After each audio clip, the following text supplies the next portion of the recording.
Good evening, everybody. Sammy Thunder here. Welcome back to the channel. Um, you guys are in for a real treat today. If any of you are collectors of any sort of Topps Venezuelan cards, this is going to be the sit-down interview for you. I'm joined over the phone with none other the former card dealer, card shop dealer, Pat Quinn. Pat, thank you so much for joining me tonight. It's my pleasure. And so, for those that are unfamiliar, I recently read an article on Sports Collectors Digest that talked about the history of the Topps Venezuelan cards and kind of how they were brought into the United States. And it really intrigued me because you see these cards are very desirable, they're highly collectible, and they are eye-catching. When you go to a show or see them online, there are Facebook groups dedicated for Topps Venezuelan cards. And to me, it's a real treat to kind of learn the history of how a lot of these cards came to the United States. And so Pat's history, being in the business, will definitely kind of shed light on that history. But before we get into that, Pat, I wanted to ask you, my first question, if you don't mind me asking, is, collecting these days has so many avenues. There are so many preferences. There's set building, player runs, and it's likely due to the internet being such a huge influence in getting the cards that we want so quickly. When you were growing up, what did collecting look like, and how did you build your collection? Well, when I was growing up, wow, that's a long time ago. I just got like any other kid at the time. Fortunately for me, I lived in the Chicago area, so we had two baseball teams. And the Cubs always played day games. White Sox did day-night games. So with those players on those teams, which we wanted to go and get autographs from or whatever, we after we messed around playing our own baseball games, we'd go in the afternoon to the ballparks and just hang around there and just get our buy our baseball cards at the local candy store, which was always one near the ballpark. And then we see who's in town. Oh, I got this guy. We'll go and get him signed because it was so easy to get autographs back then. It was just that's the way it was. And of course, that lasted from about 11 years old till about maybe 14, 15 at the most. And then, of course, girls started to get into the fact, so you forgot about your baseball cards. You put them away in a drawer somewhere. And as I did, and of course, from that period of time, I don't think I also wrote to a lot of ball players, like the Ty Cobbs and those type of guys, and got responses right away for autographs. And I had a lot of stuff, so I just piled it away and I forgot about it. Went to the service, had an accident while I was in the service, so I just was laying around and I picked up the Sporting News one time and I saw an ad in there from somebody that they were buying baseball cards. And I said, oh my God. And then this had to be about maybe 68.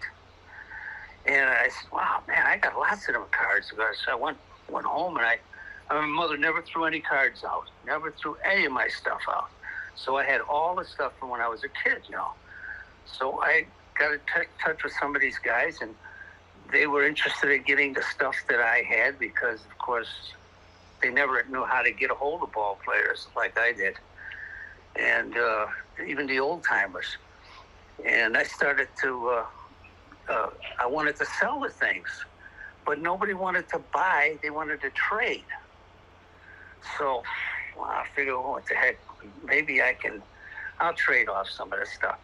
I was getting 25, 30 to 1, because I had the Mickey Mantles from the first year. I had all of that kind of stuff. And that's how it grew. It just, instead of me getting rid of it, I got more and more and more. And then the first time I ever, there was ever a show was 1970 or 71 in Detroit. And I went to that show, and of course, there was only about 40, 45, 50 dealers, but it was like an awakening. I mean, I was like, my God, look at all of this stuff in one room. So that's how it started, and that's how I kept with it, and then I started an auction, And, I just kept rolling on, getting on there. So I got interested in it. Pretty soon, I didn't want to work anymore. I wanted to do this all the time, do the auctions and travel the country buying cards. And remind me again, how old were you when you got back into it? Oh, I was in my 20s, probably late 20s when I got back into it. It would be 1968 was the first time I put out an auction. And that was only to get rid of stuff because I had too much stuff. I mean, I just looked. Back then, you could put a $2 ad in the local newspapers, which they had just for buying baseball cards. Call this number. And you'd get thousands and thousands of calls. I mean, literally, people that were now adults that had stuff when they were young and they weren't collecting anymore. And there's a chance for me to make some money, get rid of this stuff. And it just kept growing and growing and growing. So finally it became a business. And it was, back then you could buy stuff cheap, sell stuff for a little bit more, so you could keep moving. You could keep moving it, Sell, buy, sell, buy, sell, buy, until till you were buying more you were selling. Because it was so cheap. When did you start traveling around the country full time? Must have been. I did that about.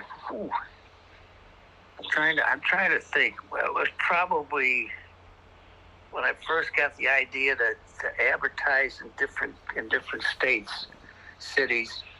I had a friend of mine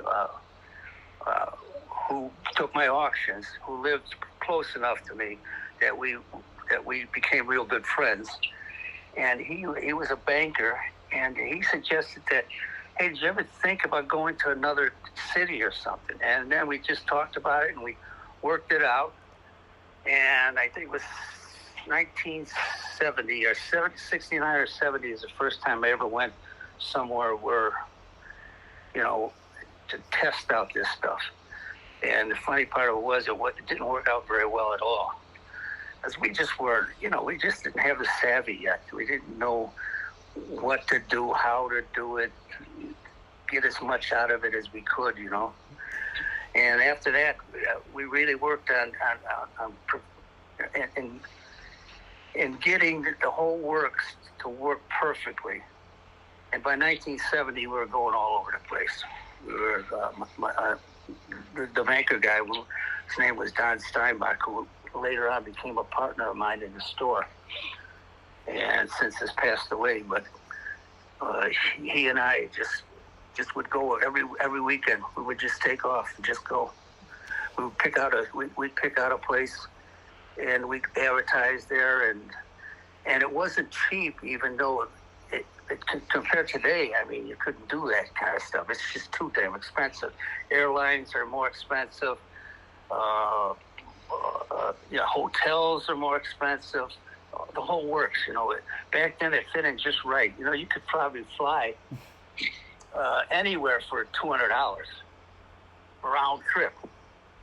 So you had that, and a hotel back then was $30-$40 a night, and you were only going to be there 3 nights. So you keep adding that up. Boy, all you had to do was buy two collections, and you were making money. Absolutely. It's funny you mentioned about really kind of ramping things up in the 70s. I read another article from the same author, I think George Vrechek, I think his name, Mm-hmm. and he said that in the article it was mentioned that you had a friend in the hobby, another dealer named John Ramirez, if I'm pronouncing his name right. Yeah, Ramirez, yes. He claims that there was a show that he went to back in 1972, and he called it, in his experience, the greatest baseball card show ever. And it was held in Chicago at a bar on the mezzanine. It was a 4-day weekend show above a Chicago bar, and remained open until the wee hours, and collectors never got thrown out. Yeah, we set that show up. It was just outside the city. It was in a small little town, just about a couple miles outside the city. And we talked to the owner of the hotel to let us go do this. It was something new. I mean, nobody did this stuff. He didn't. So he gave us this whole room, which was about on this like 1.5 stories. You know what I mean? Wasn't quite 2 stories high. He gave us that whole floor. It never closed. No, we were open 24 hours a day. I mean, there were guys. When I went home at maybe 2 o'clock in the morning, there were guys still wheeling and dealing cards. And when I came back at 8 o'clock in the morning, the same guys were still there wheeling and dealing cards. It was fantastic. It was just unbelievable. What did the show? I mean, the shows. I remember. Look, I've done some research in terms of what shows looked like in the early '70s and late '60s, early '70s, and I've heard like some really great gimmicks that some of these dealers had. But on their tables, like today, you see these like fancy display cases. You see the graded cards. You see these like immaculate raw cards, and they're just really they're displayed so beautifully. And I remember seeing photos of shows back then where cards were stacked high in just piles. Yeah, excuse me for laughing, but that's exactly right. There was nobody had any kind of glass case. Nobody. They just put their cards out on the table. They didn't even have a tablecloth on their tables. They just stacked them up there, and you came up and you said, "How much are these cards?" And the guy would say, "It depends on if you want one stack or one card." And that's the way it worked.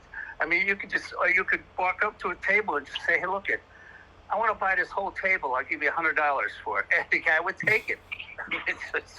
It was amazing. It brought out so many new people to the hobby.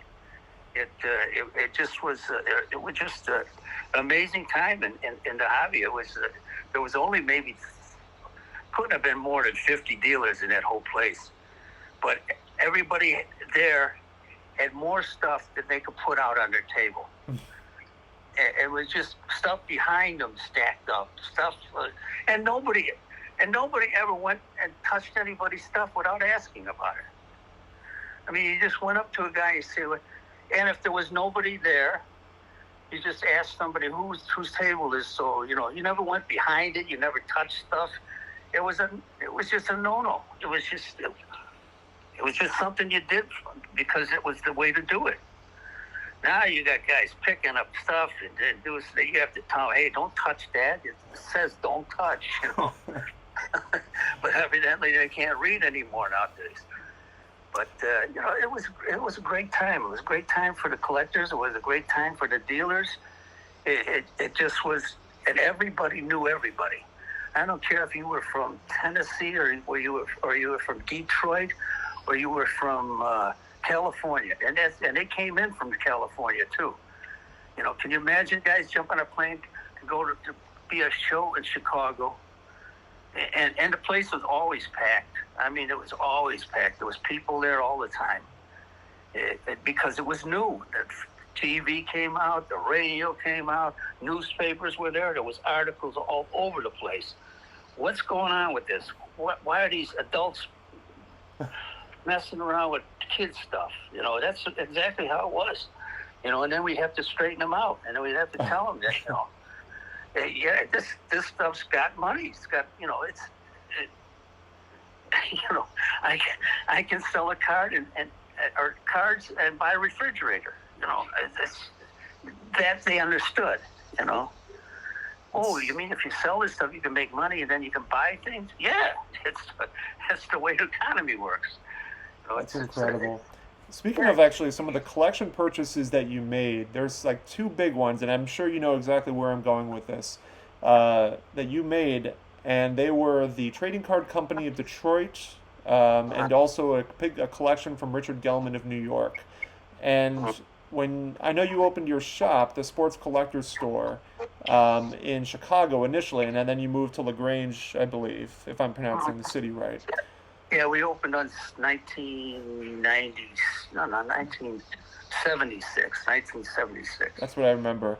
But when you made those purchases, were these purchases the basis of the store's main inventory? And if so, what sort of cards were in these collection purchases? Well, the purchase, basically, I was like Don Steinbach and I became really, really close. We did things all the time, except he worked for a living and I didn't. I decided that I was going to do this. This was going to be my livelihood. At least I was going to do it until it failed. And instead of failing, it got better and better, better, better. Of course, I never went back to work. And that was 1972. I did that. So from 1972 to 75, I was on my own, going on the weekend trips and stuff. And Don would join me, or Ramirez would join me. Those are usually the two of them, and we would go for a weekend, and we'd split stuff up evenly, and that was it. Everybody was happy. Well, we were doing a Detroit show. Of course, everybody was there. It was a big show, and it was 1975, I believe. And Don came up to me and he says, "Hey, are you willing to open a store?" And I said, "I don't want to work in a store. Are you kidding me?" And I said, literally, I mean, not to brag or anything, but I was making money hand over fist. I mean, I was making more money than I'd ever made in my lifetime working. In fact, the first year on my own, I made more than I made in the first 10 years I was working for a living. And so you can see where my theory was just, I'm going to stay in this thing until it either falls apart or whatever. But I'm going to save my money. And, I like to be an entrepreneur on my own, And Don came up and he said, "Look, there's a guy in Detroit. He's writing, I can't remember the name of the place, sport something. Sport cards or something like that, or baseball cards is the name of it. He was advertising all those little baseball books, at magazines, the baseball magazines, but they always had ads in there. And he was one that had in there. And he had been selling cards to put his kids through college, and they went through college, and now he wanted to get out, So this guy's got 1 million cards. I said, who believes million? You can pass that word around like it means nothing, but hey, 1 million cards is 1 million cards. Okay, so we wanted to check this out. I figured I'd just buy it, you know what I mean? But when I saw how big it was, how it's just the enormity of it all, I just could never. I'd have to store it and have to go back and forth and all that kind of stuff. So I said, okay, look you guys, I'll do this. If I can get paid X amount of dollars, to do this thing, and I need 3 partners, and they have to put in exactly the amount of money that I'm putting in. And I got the three other guys, and they all agreed. And we just opened a store in the Chicago area. We're actually in Chicago itself, the proper, and it was in a nice area, and it was in a lot of people worked and went there shopping in the evenings and all that kind of stuff. But anyway, it was painful, believe me, because I didn't know anything about setting up a business. I didn't even know you had to pay taxes. That might sound stupid, but yeah, right. I'm just looking at it making money, Well, yeah, but the government wants theirs too, and so does the state of Illinois, So we learned that quick, So it kind of, we bought the collection from the guy, and he gave us enough time to pay it back, okay? And matter of fact, we paid it back in about 2-3 years, I think, and he was giving us like 10. And so it started out, and then of course we still did shows. I never worked on Friday, and on Saturday I had my other 2 guys come in, and that left me open to do all the shows I wanted to do, over the weekends. So I was never home on weekends, always somewhere else. So I went to New York for a show, and I ran into Richard Gelman, who was my age, and that was kind of fun, because I was a little bit older than most guys. Even my partner, Don, I was probably about 7 or 8 years older than him. So doing that, when you're at that age where I'm at 30 and they're at 22 or 23, I'm looking like an old man, right? So I talked to Gelman, and Gelman we hit it off pretty good. In fact, I didn't meet Gelman, but I did a business with Gelman about a year or two prior to that. I was looking to complete a 51 Bowman baseball card set, which I needed an autograph. My set was all autographed. I did them all when I was a kid back in the 50s. I mean, I was only missing. I had a set of 51 Bowmans that was only missing 3 guys, 3 common players who I could never find. But every other card was signed, and it was handpicked by me to condition. But I needed a Mickey Mantle signed card. So I saw him advertising that. He said, "We got any card you want." So I called him up and I said, "I'm looking for a 51 Bowman of Mantle." I said, "Have you got one?" And he said, "Yeah, it's like $1." Oh my God. So I said, "Okay, can you send me one and I'll send you $1." So I got the card, sent it out, never came back. I called him up again. It was about a week later. I said, "Hey, I'd like to get another one of those 51 Bowman Mantles." Say, "Okay, give me $1." He said, "I'll just send it to you. Send me $1." So I sent that one out. Nobody never came back. So I went to him a third time, and he says, "What the heck are you doing with these cards?" I said, "I'm trying to get this damn Mantle to sign this card, for my collection." And he said to me, "I got so many of these. I tell you what, you just call me. I'll send you one every time you need one until he finally signs one, and you don't have to pay me." Well, I mean, now you're my best friend. Because he understood. He was a collector himself. His dad was part owner of Topps and Bowman. So he got anything he wanted from his dad after the season was over. Talk about a guy that was right sitting in the driver's seat. Anyway, he had a fire there, and a lot of his cards got burned, and a lot of them got singed. I don't know if you would look at the cards that were in like one of those 500 count boxes, Yeah. with the top open, was singed. It would be like an ash came over all those cards at the very top, just the edges of the tops, because that's all that stuck out. But you could take an eraser or take a nice little wet rag and you could wipe all that stuff down. Mm-hmm. But he didn't want to bother with it. He said, "Look, here's the deal. I got 1,000,000 cards." And I knew what 1,000,000 cards were, and he knew what 1,000,000 cards were. He said, "But there's no baseball. It's all football, hockey, and basketball." And that's the stuff we didn't have a lot of. We had 1,000,000 cards of baseball and some football, but nothing to be, nobody could come in and say, "You got to have 65 Topps name and card." No, I didn't have any of that stuff. So he says to me, "Here's what I'll do. I'll give you guys as much time as you need to pay it off. I'll send all the stuff to you." He said, "You don't even have to sign a contract." How the heck did he say it? He said, I want to get $20,000, and you can pay me off at any time you want." So I said, "Fine." I said, "Man," I said, "Well, by the way, what are you collecting?" And he said, "I don't collect anything anymore. There's one set that I've been looking for since I was like 8 years old."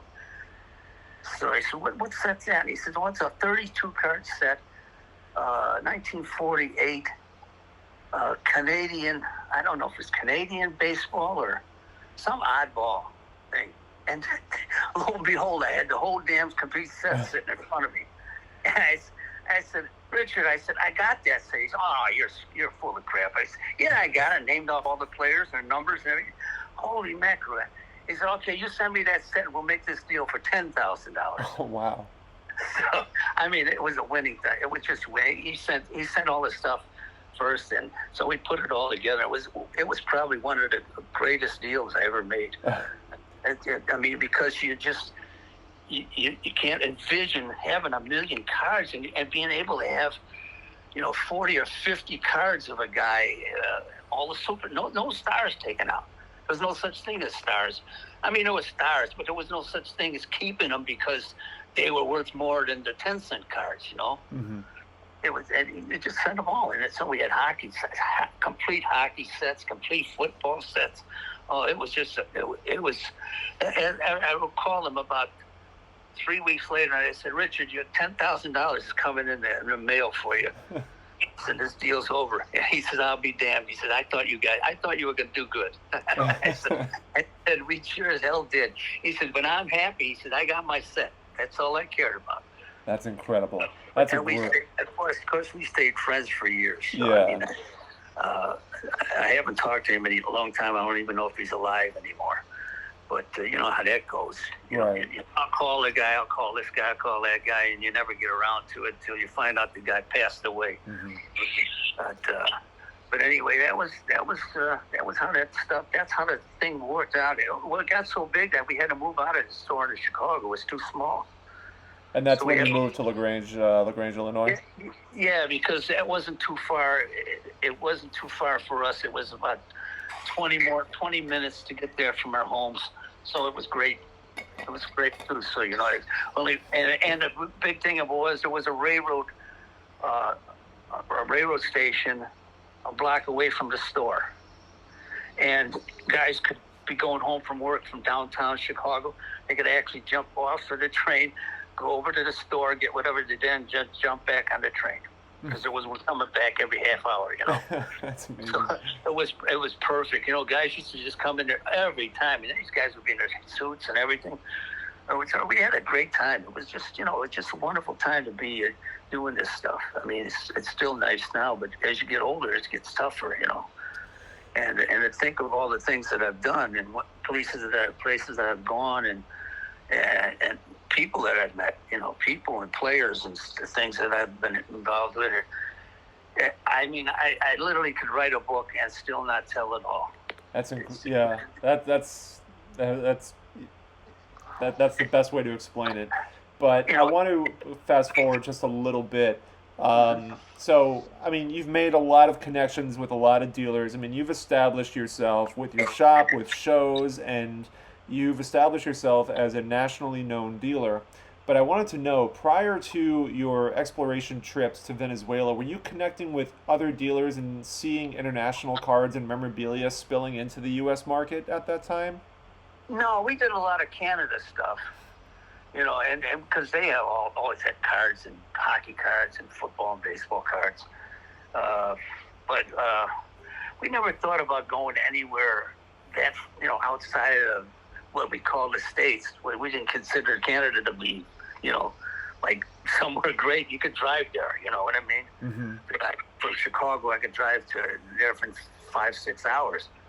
But outside of that, I think the reason that we decided, Ramirez and I sat down one time and we said, Jesus, I wonder if, Venezuela and Caracas and all those things, they have Winter League Baseball. Everybody knew that.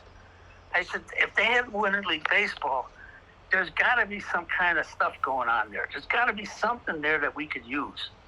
Now, the whole problem was the language, okay? We could get there. Well, what do you do when you get there? So we had to do some thinking, We had to do some, okay, let's see if we can get a hold of a newspaper. And we got a hold of the Caracas newspaper, which I can't remember the name of it is. But we got somebody on the phone. We said, anybody speak English there? Oh, yeah, we got an editor here or something speaks this. So we got the guy on the phone. We said, here's what we want to do. We explained. He said, I can put that together for you like crazy. And everything would be in Spanish, Like, we're here to buy your cards. We have money and, bring them over to the hotel. He set us up with a hotel, which this is the first time. It was hilarious now. I mean, but back then it was, oh my God, what's going on here? First of all, you get there, you're not used to it, but everybody has a gun. I mean, you have a rifle.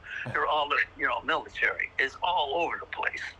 They're, they wait in the airport, like 1,000 of them, like, whoa, wait a minute. So you get used to that. You get to the hotel, and it's great. The hotel's a 5-star. It's just perfect at what we want, okay? Well, the first day they put out the ads, they started getting hundreds of calls an hour. Okay, and this is a 5-star hotel, and people are coming. What they call the peasants are showing up. The farmers, the people with the people with no money but have some baseball stuff. Those are the people that we want. We're not expecting a guy to come in his tuxedo and have any baseball cards. So what happens within the hour, they're throwing us out of the hotel. because they can't have that. It just cannot. You can't have these people coming. They're not good people. They're great people, fantastic people, not the hotel people. Okay, because they're hoity-toity. Anyway, we're dealing on the street. We're actually on the street corner dealing. Everybody knows where we are now. There are 1,000 people lined up, and we're dealing on the street corner. And we made it through. We did it. And what happened was we still had 2 days to go, and we still had plenty of money. So we worked it out with the hotel that we would stay at the hotel if they would tell everybody that we were at another place, at a different, and the calls would come in and tell her that we're at. We went to this paper guy, the newspaper guy, set us up with he said, "Okay, you're in trouble here. There's a mall right in the middle of the city, and it has second, third, and fourth floor is for offices, and you can rent an office there, That's what we did. We rented the office, and then they had everybody coming over. And that was great, too, because they could go to the mall, mess around, jump on an elevator, and come upstairs. Well, the first time we got there, we got in there, and it was supposed to be 9 o'clock, 9 o'clock. Well, damn, we can't get to the thing because we can't get through the people. we literally cannot get through they're like 4 abreast in the hallways. Oh, my God. How the hell did we get in here? I can't. You can't say, "Hey, get out of the way." They don't understand you. So we finally get our way in there. We unlocked the door, and they went all pile in one time. And there's only 2 of us there. So John has to stand at the door and say, "No, no," and then put his finger up and he'd do that "come on here" thing. And you'd come in and I'd deal with him, and then another guy come in, and it took. Every deal took 2 minutes because all they were there for was the money. Right. And all we wanted to do was make sure the cards were something. Now, they didn't have very many cards. They had a lot of things that were paper cards, and they were pasted in albums. Right. And those, thousands of those damn things, and we didn't know if they would sell. Because most of them weren't in that great a condition. Mm-hmm. There's the guys, and some of the cards weren't in there, weren't pasted in there. Some of them were just thrown in there, and so we didn't pay anything for them. I think we paid $1 a piece for any of them coming in there. Well, the whole nice of it was that our dollars were like 35 or 40% more than theirs. Mm-hmm. So if I actually gave them $1, American money, they were satisfied. So we had stacks of that, dollar bills. So it was $1 here, $1 there, and then when they came in with the cards, first time we ever saw retirado cards. In fact, I looked at those and I said, "Man, these are cards I want to get a set of these." And so did John, and so did Bill, and the rest of the guys. But we didn't know what we were going to find. We didn't know, After going there the first time, we knew. Well, we got a real idea. There's nothing that's going to come in that won't be brought in from somebody that moved from the States, from New York back to Venezuela, and have something that they got into the States. But the best we could do as far as finding out where all this stuff came from was to talk to the guys in the newspaper, because they knew all that stuff, And they told us, and I can't remember exactly what they told us, but they told us basically that here this and this and this came from the United States, and they got the printing plates from the United States because they were just tossing them. So they asked them to send them to them, rather than tossing them. And like Tops, send us your plates for your 1967 set, And they didn't have a set like in 52, 51. They didn't have card set. They had the paper ones, as I recall. I may be wrong, but, because it's been a while since I've been there.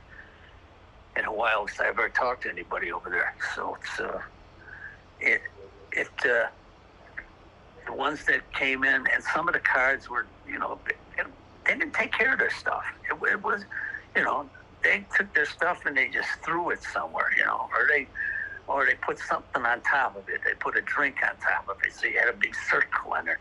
It was what it was, or what it happened to be. It just the way it was.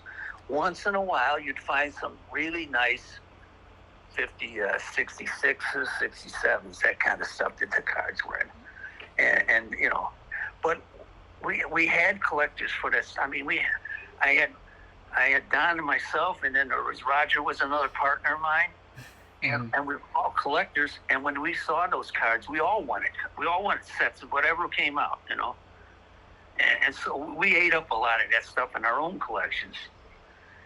And then Ramirez, him, and so and in the beginning it didn't go too well. It didn't sell, we sold it, but it was nothing until SCD ran a little article on the thing, and then it took off like crazy. So I went back there 5 or 6 times, and one time I went back there with Chico Carrasquel, who. I don't know, maybe you guys would know, he's one of the 50s, probably one of the first Venezuelans to be Rookie of the Year. And I became friends with him back probably in the early 80s. And he always said to me, why don't we, he didn't know I was doing this. So he was living here in the Chicagoland area. And he said, why don't you guys, and he would go back home in the wintertime. He would stay here with some friends of his and stuff. And finally, he started going out with this girl that he knew when he was a teenager, and they got married.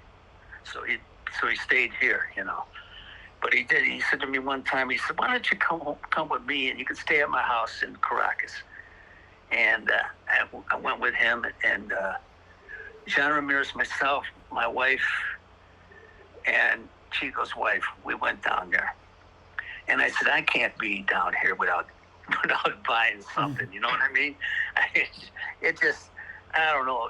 If you're a collector or dealer, you can never sit still when you know there might be something there you can have.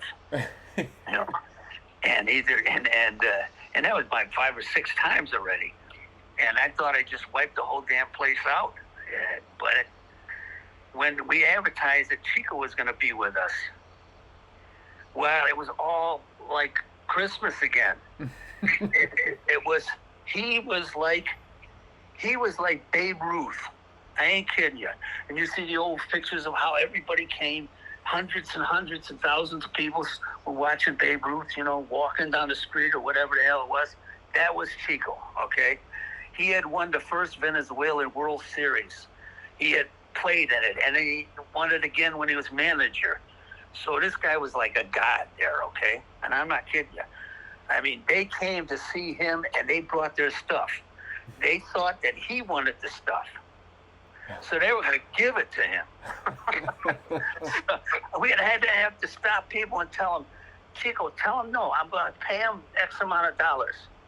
And that made him twice as thrilled. They got to sit there and talk to him. I mean, he signed an autograph, whatever it had to be. And they're not talking about 1 or 2 people. You're talking about hundreds and hundreds of people. I mean, from the minute it opened till we had to say, no, we got to get out of here, And that was another one where we whoa, now we found some even newer stuff, as far as, stuff we hadn't seen before. So it was great. And then one time, a friend of mine, Jay Barry, said, I always wanted to go. He did some trips with us too, and he was a guy from Detroit, fantastic guy, still alive, and one of the best guys in the world. And he said to me, we've done all these trips, and I think he says I've been to every state in the Union. I've been to Canada because he lived in Detroit, so he'd go to Canada, do the Canada trips for us, and he'd go deep into Canada, and so he says I always wanted to, you always going to Venezuela and always wanted to do that. I said, all right, I'll tell you what, let's go there. So just me and him went there, and it was a disaster. I mean, it was just nobody came. I mean, nobody came. Nobody did. One guy I bought. We saved the fact that we didn't lose everything with one deal we made, and that was from a guy who moved there from New York back home, Mm-hmm. and he had a 51 Bowman baseball set, complete set. And we were able to get that for $1,000, and that paid for everything after we sold it for $3 or $4. Right. And so all of our expenses were paid. We didn't make any money on that deal.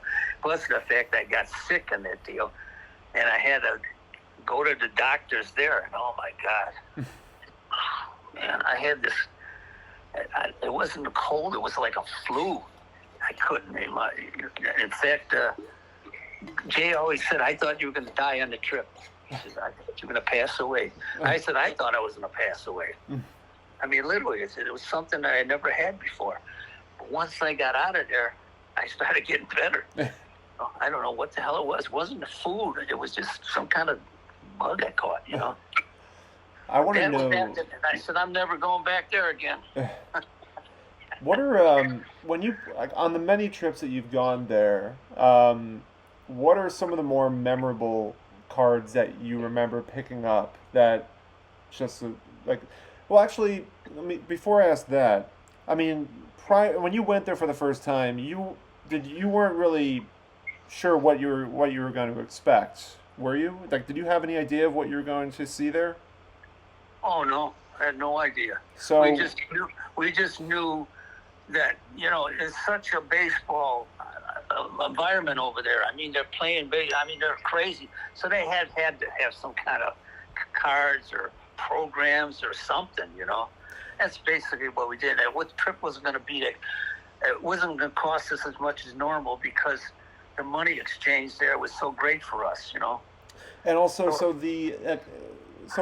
you mentioned the Ritorado set, and like when you saw these cards that were being presented to you, I mean, these cards were the exact versions that Topps issued in the United States, but they had different print, different card stock, and paper stock. What sort of reaction did you have when you first noticed that these cards were similar, but they were very different? Well, as soon as we saw them, we all, when you're looking at a card like that, and you have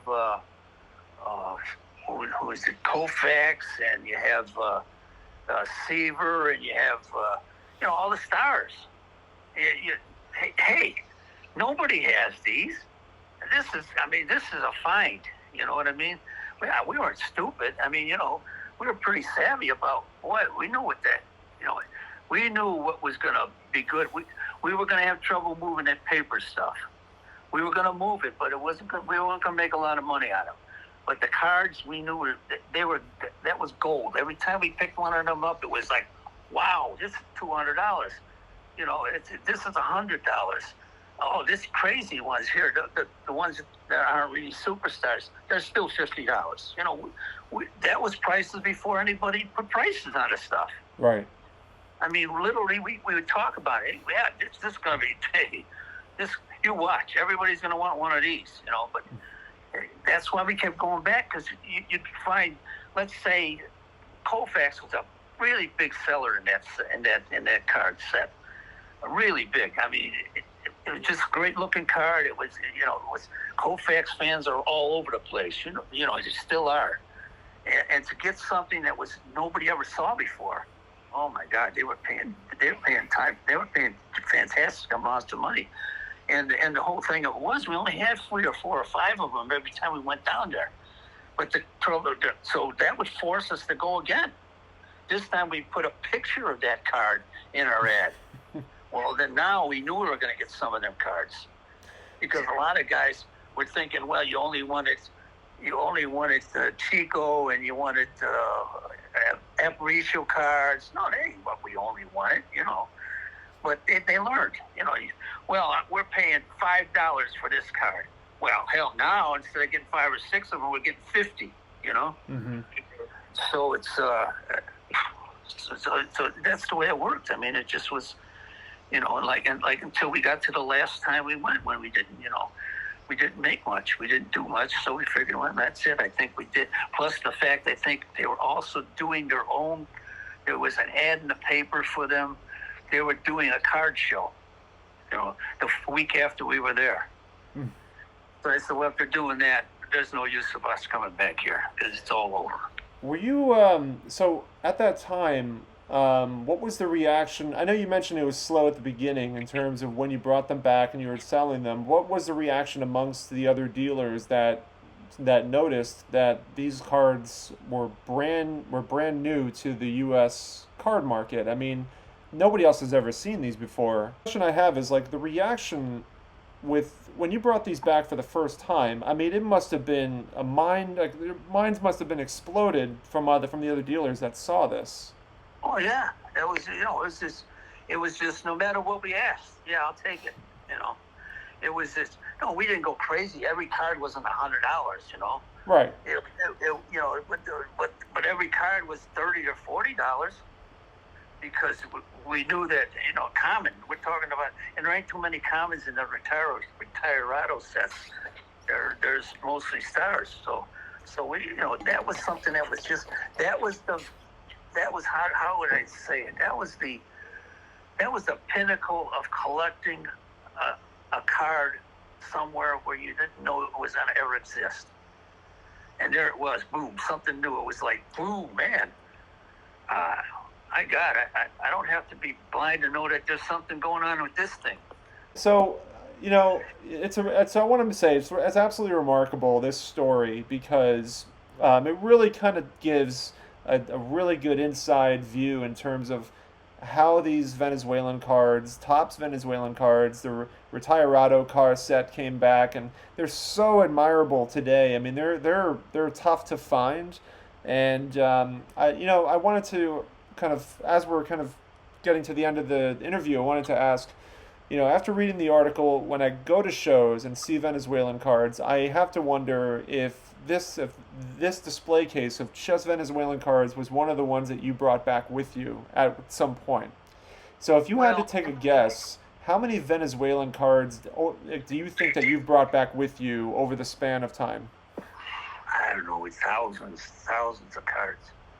I mean, we never came back without having a suitcase full of stuff or a carry-on bag that it was just loaded to the brim with stuff. We did lose one of our whole buys there. The airlines, both airlines, the American and the Venezuelan, declined that they weren't to blame for it, but somebody stole all the stuff at the airport. So we spent all that money was wasted, all that time, but that never was recovered. So there, somewhere around there, somebody, maybe they didn't even know they were stealing cards, and then when they saw what was in there, said, "Oh, this is a bunch of crap," and just threw it away. You know, That's a shame. But we did a lot of cards. It was just we never thought about, you know, what did I get, how many. You know, we always thought about how did we make our money back, and okay, now are we into the profit end of it, you know, and then after that it was like, okay, everybody can take whatever the hell they want out of this stuff, you know, and then after you got your fill of that, then everything went on sale, you know. Do you ever I don't know, I mean, no, you're from my understanding you're not in the hobby anymore, right? Or are you still sort of are or not? Well, I have a collection. I mean, right. You know, but I if I see something, yeah. But basically, no, I'm not looking for anything. Okay. So, if it happens to pop up something nice, I might keep it. You know. The question I had pertaining to the lead into that was, do you ever? I mean, like, from the sound of it, you were one of the first dealers to go to Venezuela to discover these cards and bring them back. Do you ever kind of observe and notice how big of an impact it is post-COVID and all the card shows and the Venezuelans, and there's Facebook groups dedicated to Venezuelan cards, and vintage collectors revere these cards. I mean, do you ever kind of think back and like to the that Venezuelan cards have gotten to this point? Uh, in a way, yeah, but not really. Uh, the American cards are still, they're still it, but I don't know. It just never dawned on me to keep track of how it was doing. All I know is that basically I've never seen any Venezuelan cards sold that the guy said I got these from Venezuela. You know, no, they either got all of those cards from one of three guys, and that would be me, Ramirez, or Jay Berry. Otherwise, if they went and got it from Venezuela now, then I say, God, congratulations for that, because basically I don't know how the hell you got it out of the country. I mean, it's just, it was just, back then it was, we had trouble too. I mean, they would open our suitcase and say, oh, what the hell is this? Oh. And then you'd have a guy there and say, oh, baseball, hey, well, yeah. And then they start laughing and they close your thing up and wish you a Happy New Year, Mm-hmm. But there were times when it was like, what are you doing with this stuff? What do you want to do? Why are you doing this? It's like you're being interrogated. It was terrible. It was it was a time when I was going from Caracas I had to get on a plane and go to where the heck the hottest place in the world. God almighty, hottest place in the world I've ever been. God, I'm trying to think of the town it is. Aparicio lives there. Yeah, I remember reading the article how you were like it would be like sweating buckets. Oh my God, we couldn't even. Sweat coming down into your eyes, you couldn't even see. And then we only walked a block. and we got so discombobulated that we were looking for somebody to help us get back to the hotel. So finally, wiping my eyes, and John had glasses, so it was even 20 times worse for him. And I wiped all that sweat and stuff off my eyes. I saw a guy, and I said, hey. And I can't remember the name of the hotel, but I told him anyway. He looks at me and he says in English, open your eyes. I said, hey, get them open. He says, there it is, right there, across the street. we got lost 2 blocks from the hotel. It was unbelievable. People, there were Venezuelans sitting under, by their porches under the, away from the sun and you could hear, oh, look at that crazy gringos.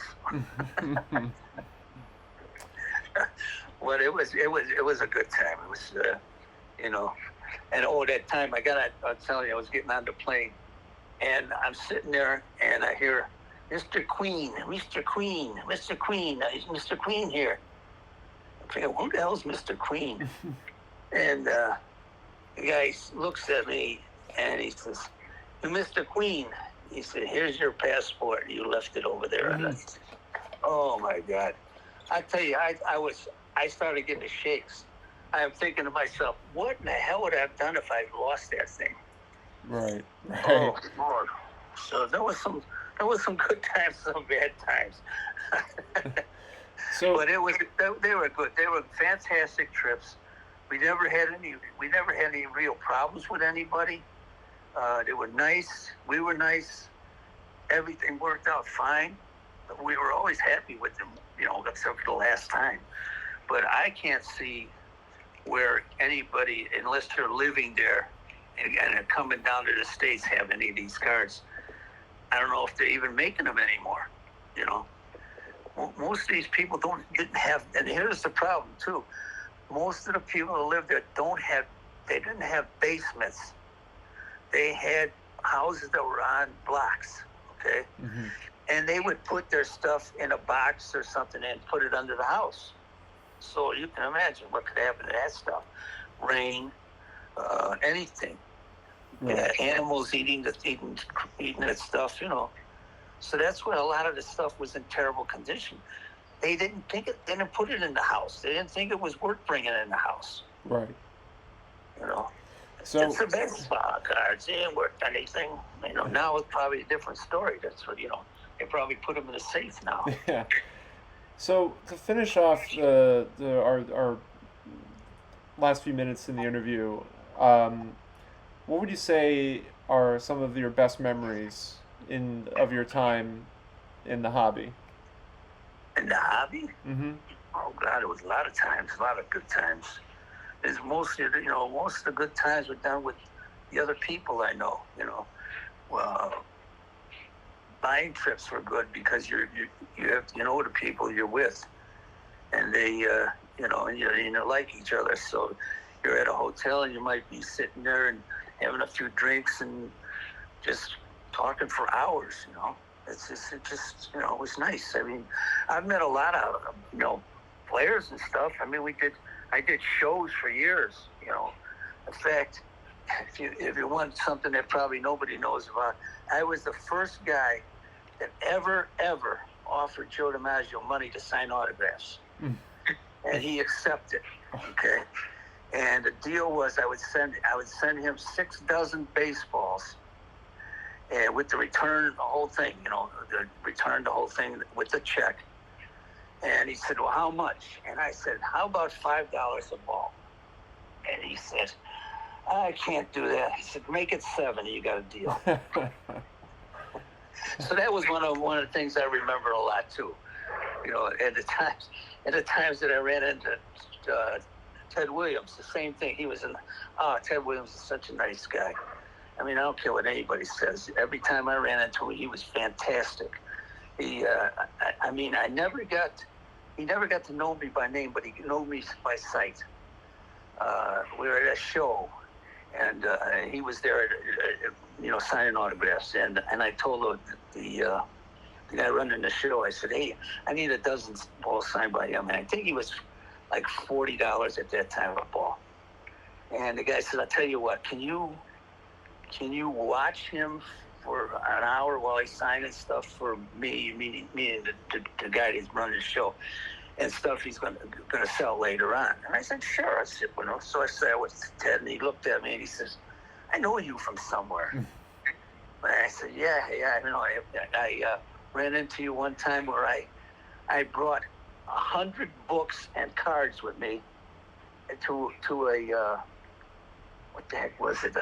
Sears Roebuck deal. He was working for Sears Roebuck, and he was doing something for them, and I found out about it, and I went there, and I told him, I said, "Hey, look, I got a lot of books here, my personal collection." I said, "I'd like to have them signed. I'm willing to pay you." And I said, "I've got books. I know I got books you never saw before in your life." And he said to me, "I'll tell you what, if I find one book in that big bag you have down there, I'll sign all your stuff for nothing." Wow. But if I find one, if I don't find one, I won't sign any of your books. I'm going to look at every one of them. I ain't fine. It's a deal. What the hell am I supposed to do? I say no. So he said, we sit down. There's nobody but me and him. Sit down, and this is why he said, "I know you," because this was after this particular thing I'm talking about. And he pulls out the first book and he looks and says, "Where the hell did you get this book? I never saw this book in my life." And he looks at me and says, "Oh, shit. All right, okay. All right, whip him out." He signed every single book, not even cried. I mean, he was, and talked while he was doing it. And he said, "Is this all you got?" I said, "Well, no, I got that Ted Williams set that you had, what is it, 100 and some cards? You're at that 58, 59 set." Mm-hmm. I can't remember who makes it. It was like 100 and some cards. I said, "Well, I got these, but if you want to sign a couple, then sign the whole set." The whole set he signed. Wow. There. So the second time, he says to me, he says, "You gonna need any baseballs?" And I said, "Yeah, I got a dozen balls." And he said, "Well, where are they?" I said, "Well, I gotta get them to the dealer. I gave them to him." And he said, "Well, get the balls. I'll sign them for free." So he signs a dozen balls for me there. And that's next. I ran into many more of my time, but the other time that was really something that I remember was, what the heck was, we were in Florida. He used to be on the old timers committee, the guys that voted in the old timers, Mhm. the whole thing. And he came out after they voted, whoever it was at that time. And I said, Ted, I got some stuff I need signed. And he said, all right, give me 5 minutes, come up to the room, and don't be late. I got an appointment I got to go to. So I get up there, I'm like right on time. He said, throw all your stuff on the bed. I throw all the stuff on the bed. And he said, turn the baseballs around. Don't even take them out of the box. Just turn them around so that the sweet spot is sticking up. And he signed it. He never touched the box. Never did. Boom, boom, boom, boom. Beautiful signature. You know how it is. Yeah. His picture. Fantastic. No smudges, no nothing. Now, he was getting $50 a pop for signing items. And I said, and I only got like about $300 in cash on me. And he says, I said, how much do I owe you? And he looks at me and he says, 50. And I go, oh, shoot. I said, 50 times, I don't know, 100 items? I said, I don't have that kind of money. And he looks at me and he goes, are you out of your freaking mind? He said, just give me $50. He says, just so I know I got something from you. That was that. I mean, that's just a phenomenal story. You can't make that stuff up. No, I mean, as you tell guys, people, and when I tell these stories, you probably when you tell your guys this, however you do it, and there's going to be a lot of them saying, "Oh my gosh, oh my gosh, I could never meet anybody like that." But it just happens, Mm-hmm. We had them for shows. We had, back in those days, we had anybody you could think of. We had. And like I said, the DiMaggio thing, that was set up over the telephone. And I never called him. He called me. And I don't know if you remember Barry Helper, who owned a piece of the Yankees. Mm-hmm. Okay. Barry and I used to talk all the time. He was a big collector, and I'd find some certain stuff, and I'd call him. So one time he said to me, hold on, I got to go out. He had a trucking company. So he said, I got to go with these guys, and I got to get them settled to get this damn truck loaded. He said, can you just hang on for 5 minutes? Here, talk to one of my workers. Well, who do you think he puts on the phone? Joe DiMaggio. But he's talking to me, how you doing? What are you, Barry's friend, and blah, blah, blah. And I'm thinking to myself, who the hell is this guy? Because it's like he's asking me stuff that, why the hell do you want to know that for? I mean, you don't even know me, and it's going on. And all of a sudden it dawns on me. And meanwhile, I didn't know it, but Barry never went anywhere. He just picked up the other phone. So they both were on the phone. Yeah. And, he's getting this gag in here on me. So I find out, and instead of saying, yeah, I know, this is Joe DiMaggio, I said, hey, this is Mr. Coffee, ain't it? He got a big kick out of that. So that's when I said, okay, hey, nobody has ever paid you for autographs. He said, no, nobody has. I worked that deal out with him. Wow.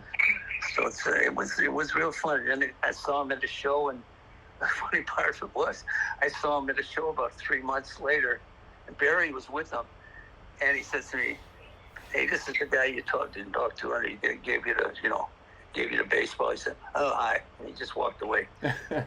So it's just like, fine, so what?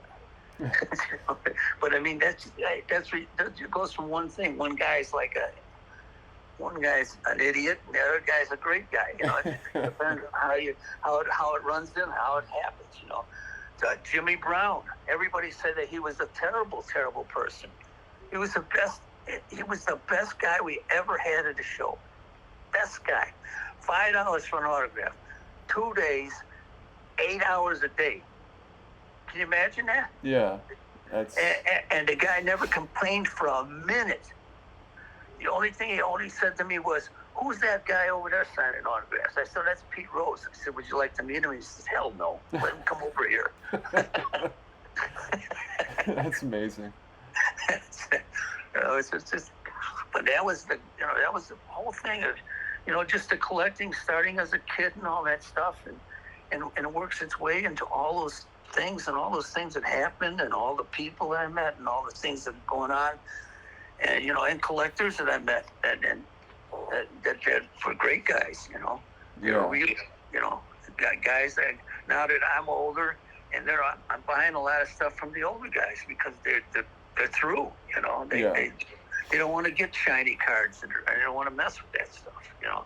But that's the thing for the young group now. Right. That's the thing. I mean, I see cards that are selling for, oh my God, $20,000 for a basketball card. There's all that kind of stuff that just that amazes me. But I'm not into that, so I don't. It doesn't hate. Right. But you can't get into that. You can't get into the hobby like I did. You could never do that because now you need hundreds of thousands of dollars. You need to have. You just have to have the most luck you could ever get in the whole world to even buy a collection where you could double your money. Right. Just things don't happen like that. It's a different time now. It's and that's why it's. When I see a collection, I buy it. You know what I do with it? I send it to my son and let him make some money off it. Right. I just tell him, send me back the money I paid for this, and that's fine. And he does well with that stuff. But it's to me it's take too much of my time. I got other things to do. I mean, I got stuff here. I don't. Eventually, if somebody's even interested, I'll sell that. I do my real collection, which had all the cards and everything in it. I sold in 2005. The guys asked me, "Do you have any collection?" Yeah, I got one, but it's not the stuff that you want. It's the stuff that I liked. It's not your Babe Ruth cards and all the rest of that stuff. That's and if you wanted to ask me like what was your best deal, I'll tell you I know what that one is. There's without a doubt. I mean, guy calls me up and says I got some 33 Gaudi cards. He says me and my brother, we used to go to White Sox Park and Cubs Park and get autographs on these cards.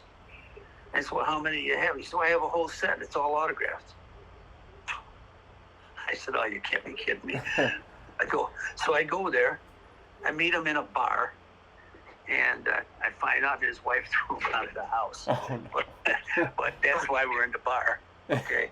So I'm looking at these cards. Babe Ruth, what is there, 4 Babe Ruths in that set? They're all signed everything's signed with a fountain pen. Wow. I mean, beautiful signatures. Guys were, I'd say, X at the worst, okay? Mm-hmm. And he had every damn card with duplicates. I said, what are you doing? He had another 4 money. He said, well, these were my brothers. So I had 8 Babe Ruth cards signed. I had the same amount with what's his name? Garrett. Yeah. I mean, this was like the find of the century. I mean, I bought that stuff for nickels and dimes. The guy just they were throwing his wife was throwing him out here. I want this amount of money for it. Hey, I'm not going to argue with a guy. I'm not going to say no. I'll give you more. He said a figure which was 5,000 or 6,000, and I gave him the money, and that was the end of that. Wow. I mean, I had a complete set of Gaudi's. And the only card that was missing out of that thing was the Lajoie card. Mm-hmm. And if Gotti on my side, okay, I don't know who is, because the next day I get a phone call from a guy who lives way up north, and he says, I have this 33 Gaudi, the 33 Who's Who book. And I don't know if you know what it is. It's a total book, and they have pictures of all the baseball players. I have one that has almost all the signatures, all signed: Babe Ruth, Garrett, Goldworth. So would you be interested? I said, hell yeah, I'll be over there in an hour. So I went over there, and we made a deal for the thing, and then he says, well, you know what I have? I have one Gaudi card. That's Lajoie. He says, Lajoie signed. Oh. Signed and dated. Oh my God, he stuck that baby right in the middle of my set. Do you still have it? Oh, no, that went to 05. That went to okay. 05. Then we're talking about, that 05 is when I turned 65, and I said, I'm going to finally I'm going to get my retirement stuff going. Yeah. And I was smart enough to always say, whatever I'm collecting, which was the good stuff, it's because I want to use this for my retirement. And I stuck by my guns. I got a fantastic offer, and I'm still living off of that money. That's incredible. Well, I just want to say, Pat, as we're finish up, it truly remarkable. It's a pleasure to be able to to sit down, have a conversation with you about this. I think a lot of my viewers that watch, and a lot of the other content creators that are on YouTube within the vintage community that we have, are going to be so intrigued by this. And I want to thank you again. Really, it's a real treat to be able to have this opportunity. Well, I'm happy to have done it, because I haven't talked like this in years. I haven't said to anybody. So, you're bringing back you're bringing back memories out of my body that I thought I forgot about. It's absolutely incredible. Like I always say when anybody's interviewed, hey, tell anybody if they got anything you want to sell, call me. Again, so much. We'll keep in touch, and all right. Yeah, this has been great. Anytime you need to call, I'll be around. Now that I know who you are. Absolutely. I really appreciate it. You did a good job. Thank you very much. Coming from you, that means a lot. Thank you. All right, you have a good day. You too. Take care. Bye-bye. All right, there you have it, everybody. Words can't really speak to how incredible of a storyteller Pat is, and just how fulfilling that interview was. Probably one of the best interviews I've had, and Pat was phenomenal in sharing his story. And I hope you guys really enjoyed it, and I hope you took away a lot from it, and maybe learned a few things as well from him. I definitely did, and it's just a remarkable story. So thank you guys so much again for watching. I really appreciate it, and we'll catch up soon. Take care, everybody.